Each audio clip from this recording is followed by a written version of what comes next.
A Catholic Mass and a Protestant service are two very different things.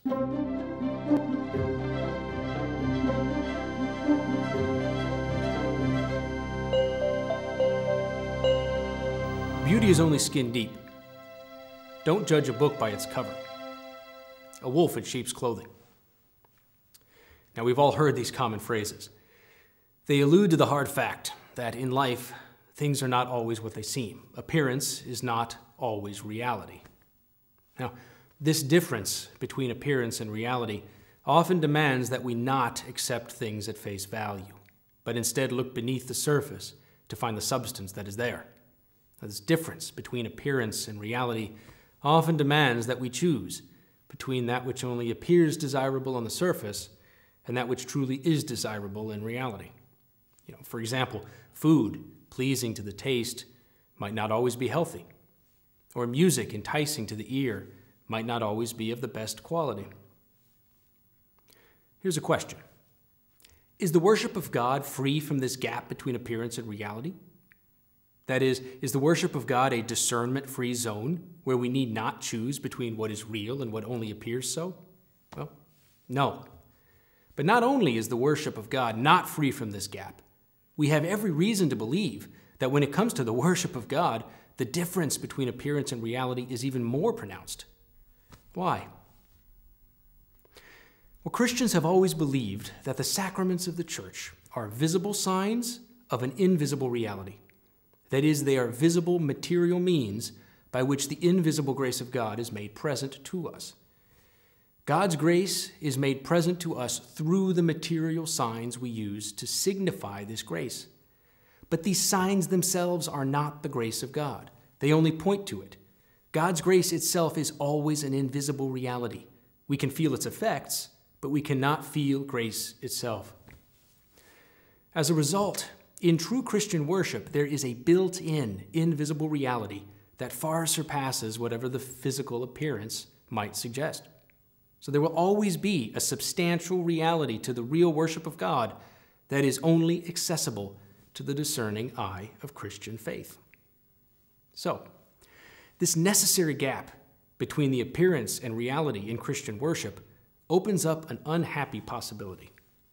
Might it be possible for Christians to lose sight of the reality of worship while retaining its signs?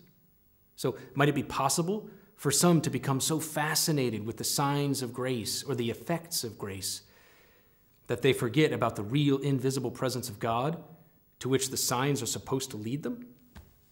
Well, sadly, the answer must be yes. For example, many Christians assume that the value of their worship is determined by how they feel, either during the worship or after. And as a result, many non-Catholic Christians tailor their celebrations to excite passion or fuel emotion and sentiment. Now, this can be a deception, since although feelings are important, they are always an effect of grace, never a cause of grace. Now, our Lord's true presence in His Word and sacrament are true causes of grace, and they are always effective, whether we feel them or not. And again, many Christians assume that the value of communal prayer is determined by how enthusiastic the community might seem, how loudly they pray, or how their prayer might induce visible reaction. And as a result, many non-Catholic Christians doubt the power of liturgical prayer that seems, at least on the surface, to lack the animation or life to which they've grown so attached. Now, this can also be a deception, since, as mentioned, prayer is an act of the intellect, not of the passions. Prayer has meaning due to its power to conform our souls to the mind and will of God, not vice versa. Now, throughout history, many Christians, both well-meaning and not, have abandoned historic Catholic worship, especially the holy sacrifice of the Mass, for similar reasons. Many have lost faith in the sacraments that go back to our Lord Jesus Himself, and instead have opted for modes of worship or praise that appear more timely or appealing to the here and now. Now, as understandable as this may be, we can clearly see its mistake. It is a choice for the appearance of grace, the effects of grace, rather than in clinging to the real source of grace itself, regardless of appearance. We cannot forget that the signs of Christian worship are very, very important. We must always give the utmost attention to the music, art, posture, liturgy, language, vestments, and architecture that we use to worship God. As human persons, we are both soul and body together, and we shouldn't pay a dime for a religion that we can't feel, hear, or touch, or experience with our senses. But let us make no mistake. Only through the liturgy of the Catholic Church can the true presence of God be made manifest to man.